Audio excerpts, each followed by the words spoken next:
Lecture du chapitre 26, la science du Kriya Yoga. Donc, chapitre 26 du livre L'autobiographie d'un yogi, la version originale, la première version, euh, que vous trouvez maintenant d'ailleurs chez Albin Michel.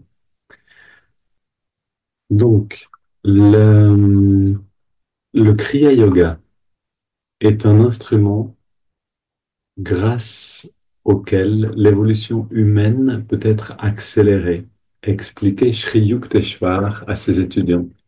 Donc Sri Yukteswar, c'est le nom du maître de Yogananda. Et donc le Kriya Yoga peut être accéléré, pardon, est un instrument grâce auquel l'évolution humaine peut être accélérée. Les anciens yogis découvrirent que le secret de la conscience cosmique est intimement lié à la maîtrise du souffle. Telle est la contribution exceptionnelle de l'Inde au patrimoine de la connaissance de l'humanité. Ok, je relis ça. Les anciens yogis découvrirent que le secret de la conscience cosmique est intimement lié à la maîtrise du souffle. Telle est la contribution exceptionnelle et immortelle de l'Inde au patrimoine de la connaissance de l'humanité. La force vitale, ordinairement absorbée pour maintenir le fonctionnement de la pompe cardiaque, doit être libérée en vue d'activités supérieures par une méthode permettant d'apaiser les exigences constantes de la respiration.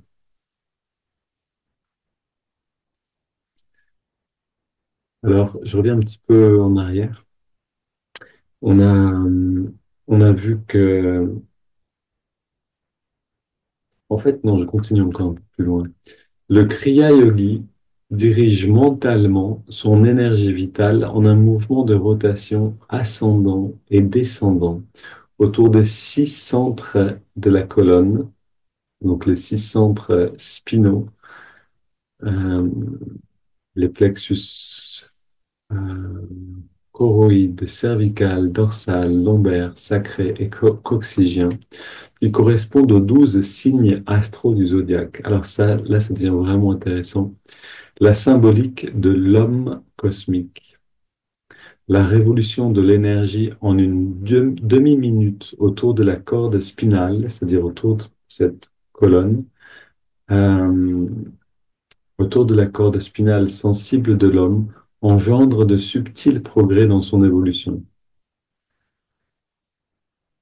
Je vais résumer ça après. Cette demi-minute de Kriya est équivalente à une année de développement spirituel naturel. Et voilà vraiment ce qui nous intéresse.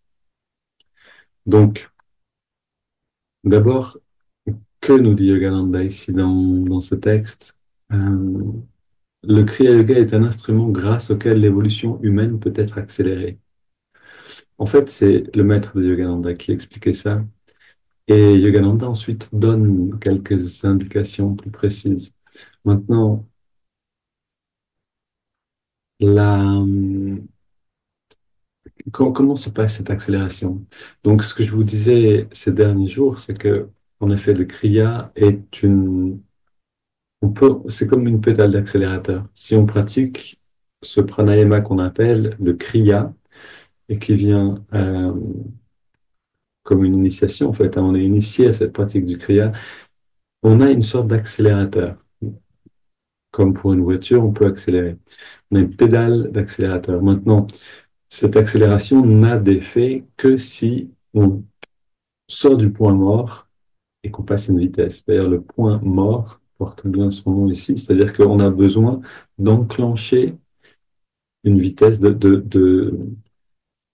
ce mouvement du moteur, on a besoin de le lier, de le relier aux roues, en fait, hein, d'enclencher la vitesse. Et donc, encore une fois, c'est le lien avec notre vie de tous les jours. Tant que nos pratiques de méditation, tant que nos pratiques et la pratique du Kriya également n'est pas enclenchée, n'est pas reliée intimement à notre vie quotidienne, on est au point mort. On peut apprendre à accélérer, on peut désaccélérer, on peut allumer le moteur, éteindre le moteur, mais on n'avance pas. Et donc, cette pratique du Kriya, en fait, vient avec un temps de maturation. Donc, c'est l'objet du cours en ligne donné par un Anda francophone ou par un Anda tout court dans différentes langues.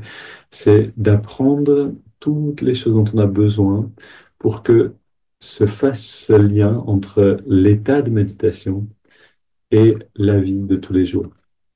Quand je peux, et on le faisait donc hier pendant la méditation, on va le refaire aujourd'hui, quand je pratique une technique de méditation, j'ai un effet.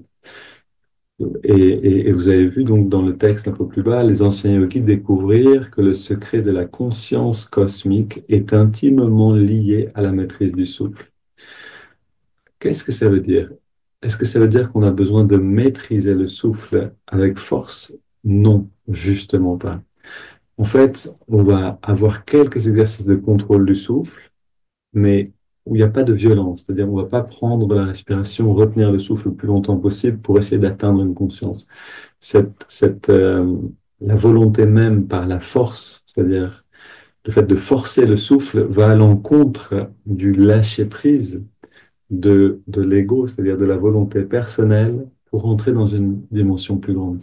Et donc, on arrive ici à toutes les limites des techniques trop volontaristes. C'est-à-dire, on a des techniques dans le yoga, on va agir sur les bandhas, sur les mudras, et c'est merveilleux. On a de très belles techniques dans le yoga pour ça, mais tout ça, c'est une préparation. Ça peut pas être le moyen d'atteindre, pardon, cette conscience cosmique définitivement, puisque le fait de l'atteindre va demander un lâcher-prise. Et donc, on peut pas, avec force, lâcher prise. L'un et l'autre ne vont pas ensemble. On ne peut pas, euh, dans l'effort, euh, sur le corps et sur le souffle, en même temps, abandonner le souffle. Par contre, ce qu'on fait, et c'est ce qu'on fait avec Hong So, on se prépare à ça avec Hong So, c'est qu'on observe le souffle. En observant le souffle, on se retire des pensées et on retire notre énergie vitale des sens. Les sens sont le, la substance de nos pensées. Les sens sont la substance de notre mental. C'est vraiment une très belle découverte de l'Inde, de ces rishis, de ces sages indiens. C'est qu'en effet, quand on pense avec des sens imaginaires. On pense avec des visions, donc le sens de la vision, avec l'écoute. On se parle à soi-même. On peut imaginer une odeur, un parfum, on peut imaginer un toucher. Et tout ça, ça va créer en fait notre mental. Maintenant, si on observe le souffle dans les narines, comme on le fait dans la méthode Hong So, on a préparé le corps, on a préparé le mental, l'émotionnel pour calmer tout ça, et puis on commence à observer le souffle, alors on retire littéralement cette force de nos sens et de notre mental, et comment dire, la force de nos sens sur notre mental, et on arrive à une autre forme de mental, un mental qui ne dépend plus, ou qui ne fonctionne plus à partir des sens seulement.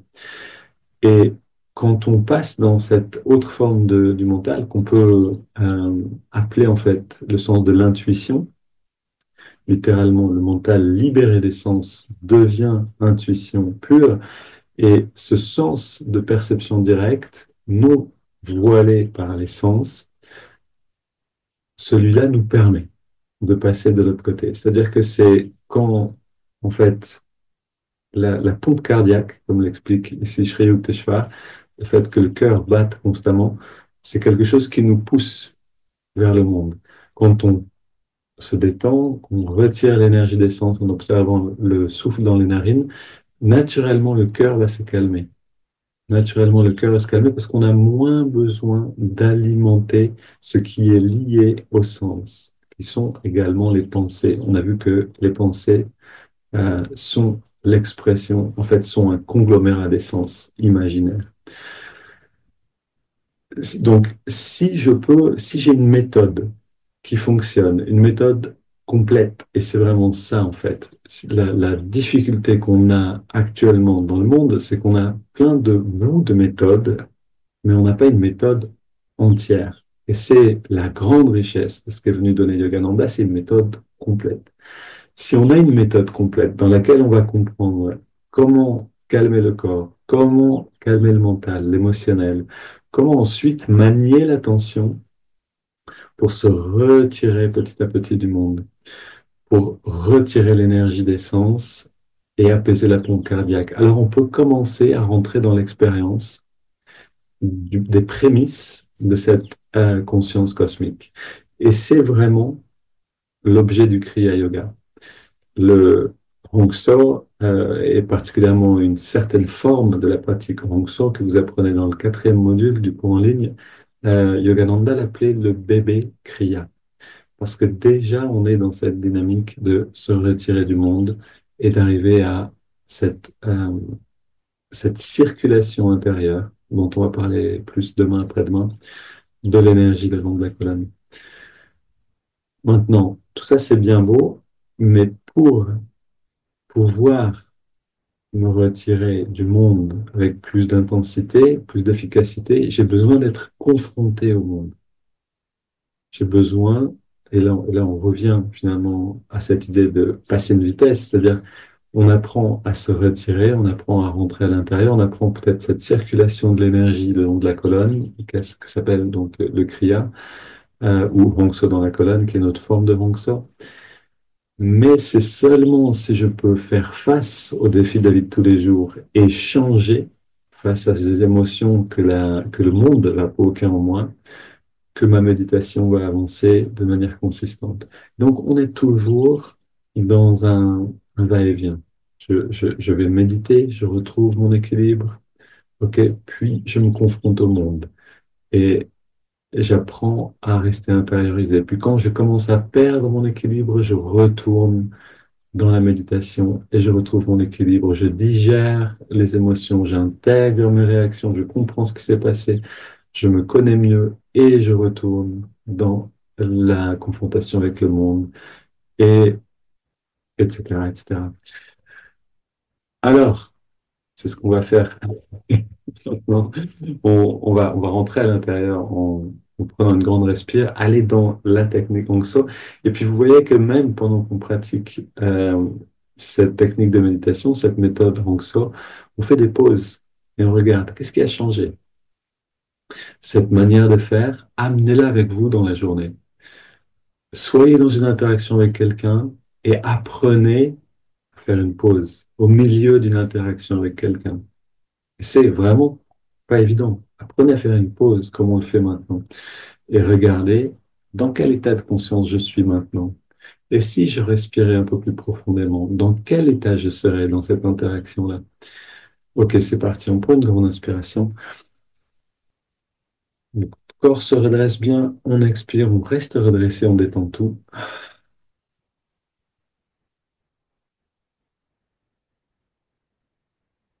Et encore une fois.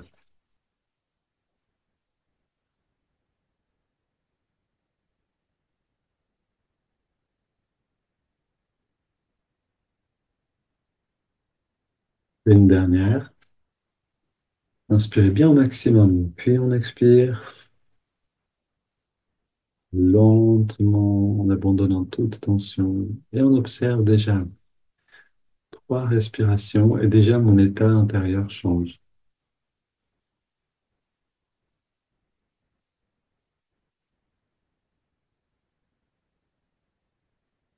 On est sur le chemin vers la conscience cosmique, vers qui on est vraiment. Si on peut voir qu'on est déjà sur le chemin, on va avancer bien plus vite que si on n'est pas conscient de tout ça.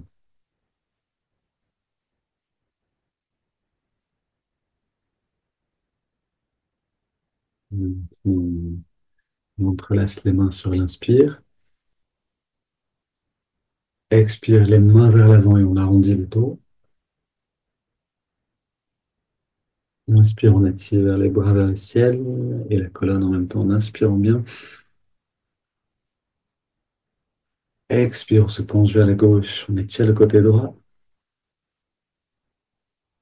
Inspire au centre. Expire, on se penche vers la droite. Inspire, retour au centre. Et expire, on se tourne vers la gauche. On pose les mains, on soutient la rotation. On prend deux grandes respires en allant le plus loin possible dans la rotation.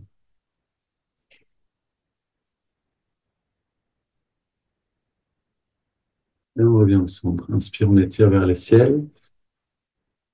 Expire, on se tourne vers la droite. On pose les mains en soutien.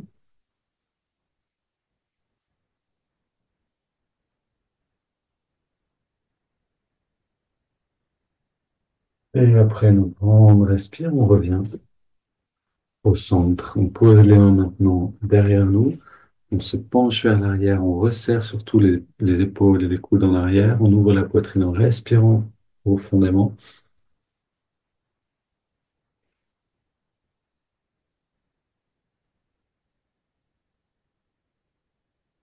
Et on revient au centre. On pose les mains sur les cuisses, paumes vers le ciel. On est redressé. Le dos est bien redressé, mais très détendu. Le regard au-dessus de la ligne de l'horizon, les yeux fermés, détendus également. Et on regarde à nouveau. Où est-ce qu'on est maintenant?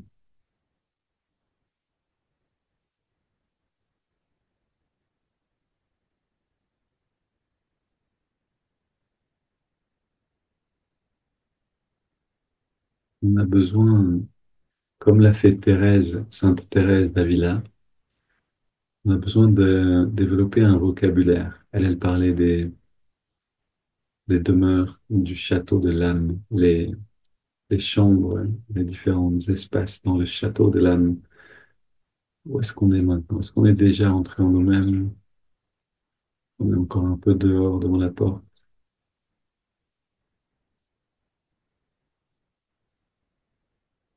Est-ce qu'on est dans la cour du château où on est attrapé par les reptiles? C'est ce que dit Sainte Thérèse d'Avila. Donc, ces reptiles qui errent dans la cour du château, qui sont en fait les pensées liées au désir du monde, aux peurs, aux répulsions et au désir, à ce qu'on aime.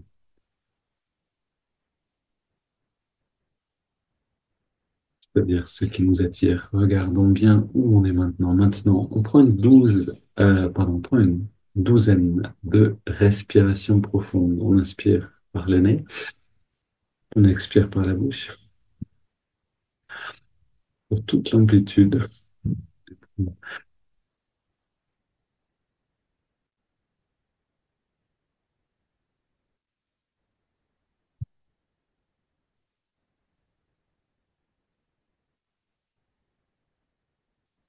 Dernière,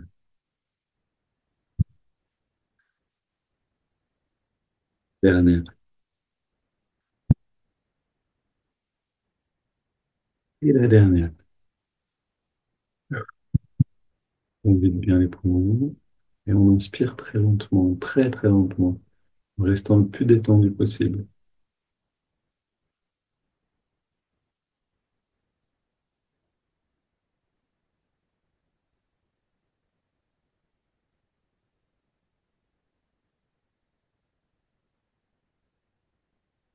On garde l'air dedans et on détend tous les muscles.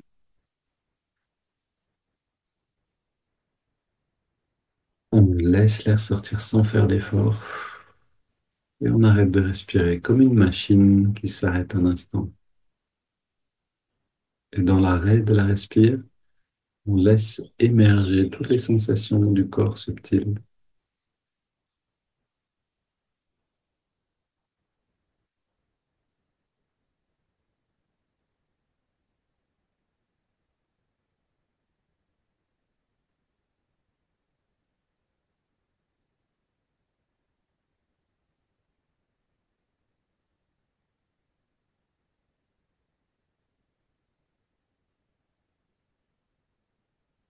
Et on inspire à nouveau, on remplit les poumons et on garde l'air dedans. On rentre le ventre, on contracte le périnée, on redresse le regard, on relâche tout et on expire. On laisse le corps respirer naturellement et à nouveau, on observe, on prend conscience de l'état de bien-être et d'intériorité.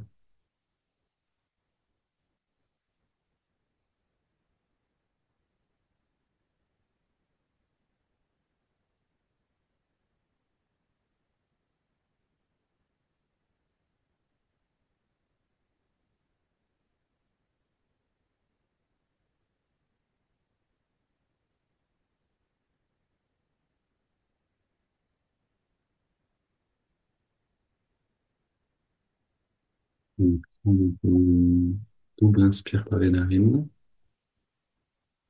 on serre les poings, on contracte tous les muscles, puis on expire et on relâche bien toute tension. Encore une fois.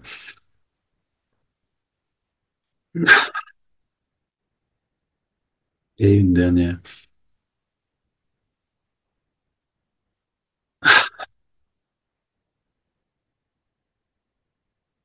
On reste dans cette détente avec la ferme intention de ne plus rien bouger.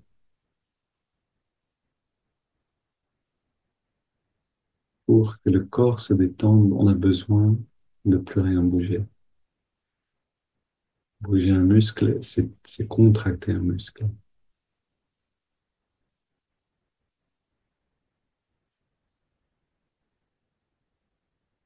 La détente nous permet au contraire de nous libérer de la surface musculaire de notre existence, littéralement, d'aller dans une conscience bien plus subtile.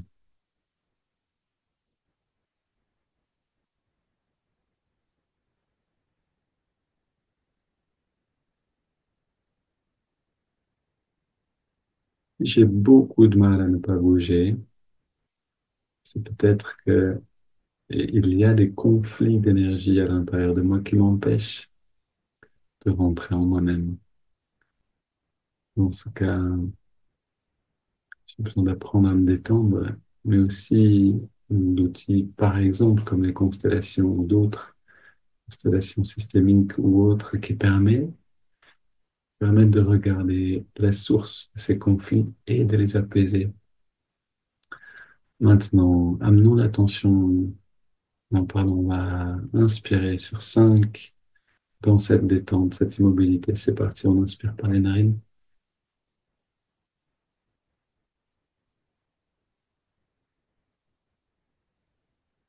On garde l'air dedans sur la même durée.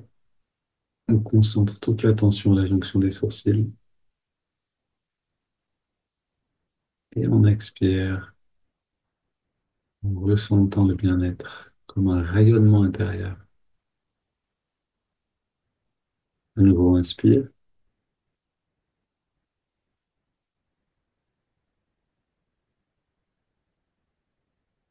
On garde l'air dedans.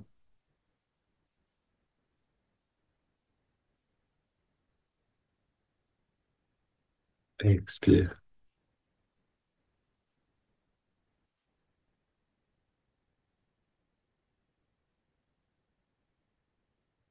Inspire. On ressent l'énergie remonter le long de la colonne, toutes les parties de la colonne. On garde l'air et on ressent le lobe frontal qui se remplit d'énergie.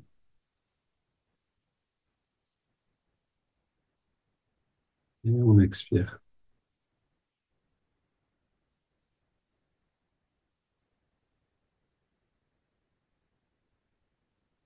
Encore un cycle. Inspire.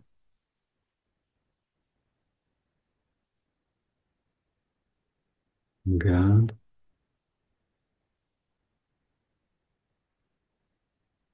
Expire.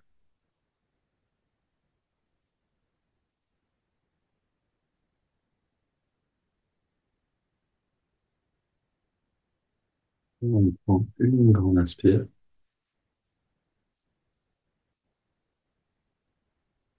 Et on laisse le corps respirer de lui-même.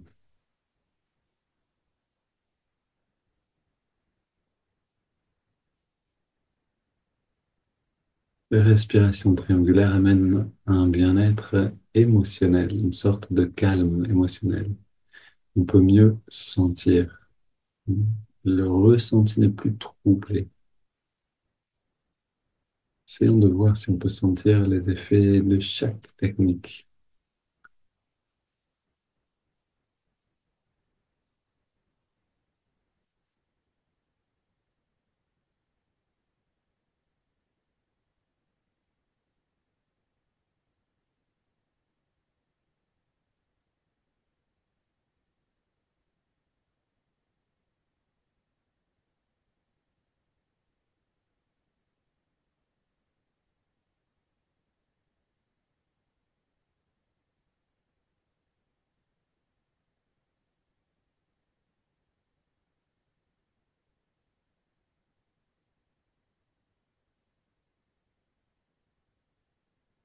On amène maintenant l'attention dans les narines.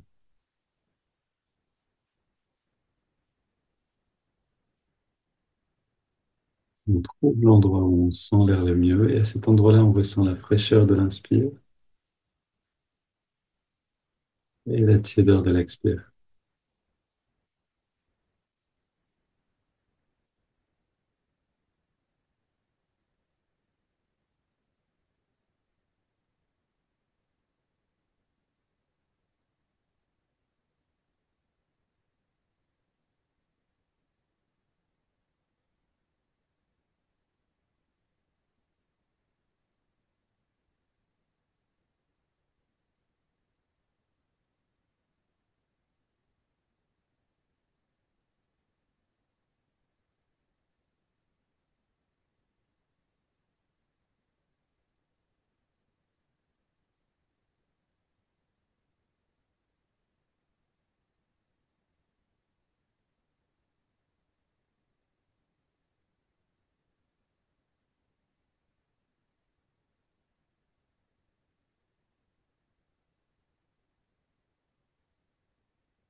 On le souffle comme on sait le faire, savourant chaque respiration de plus en plus.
On ajoute le mouvement de l'index de la main droite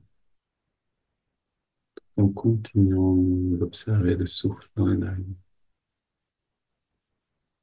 Chaque inspire, l'index revient tout petit peu vers la paume. À chaque expire, on relâche l'index, mais surtout, on relâche toute tension corporelle un petit peu plus à chaque fois qu'on expire.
J'ajoute maintenant le mantra.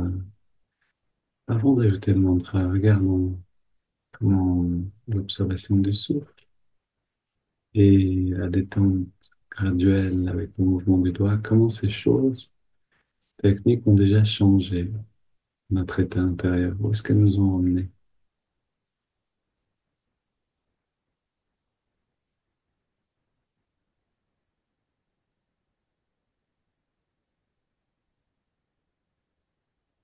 Je peux reconnaître un état de perception et donc un état de conscience.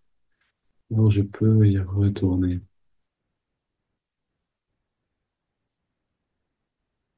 Et je connais un endroit, et je sais comment y aller, et que j'y vais régulièrement. Le chemin est facile, bien tracé.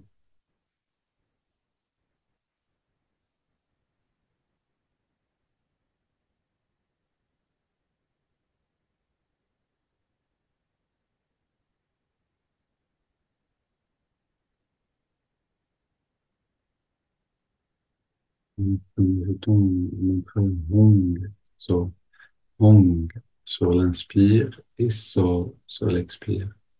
Le mantra accompagne la respiration qui reste naturelle.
Fidèle à l'observation du souffle, à la détente et au mantra.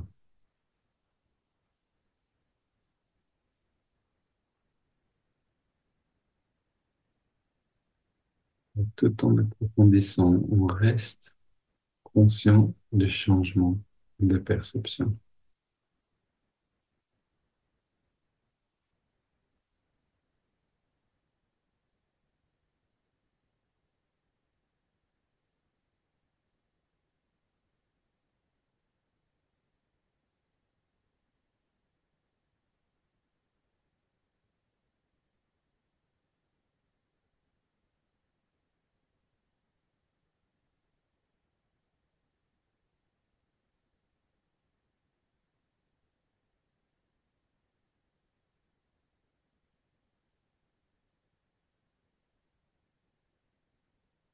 On, Respiration profonde. On expire en 3 fois et on fait une pause avec la respiration.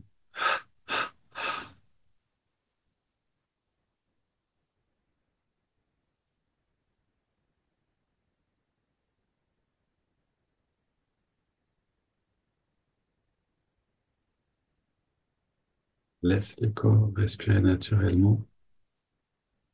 On peut d'ailleurs réaliser, noter le rythme naturel. de la respiration.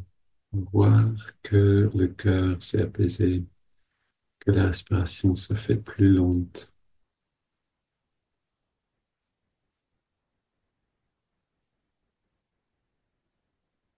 En la contrôlant, mais juste en l'observant.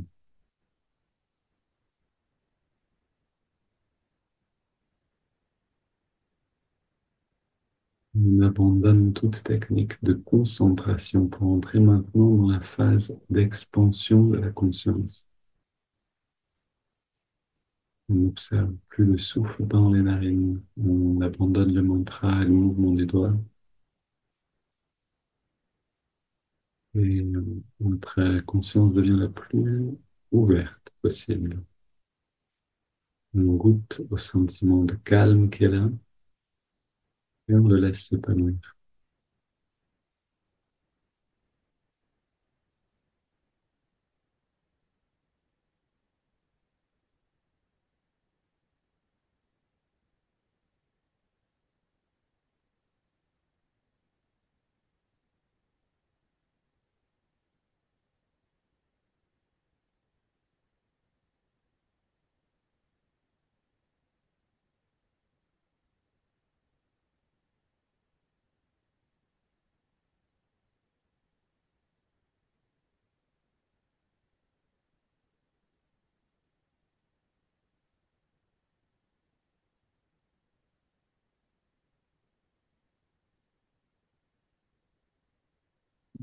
Les pensées en temps long, ça vous ramener vers elle. Alors, utilisez une affirmation ou une visualisation. Observez cette lumière qui vient du lobe frontal et qui illumine toute cellule.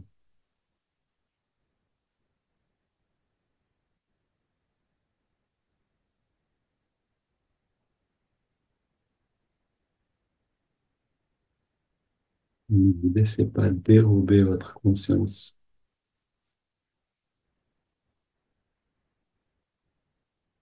On reste présent et si besoin, on retourne même à l'observation du souffle et à la détente graduelle.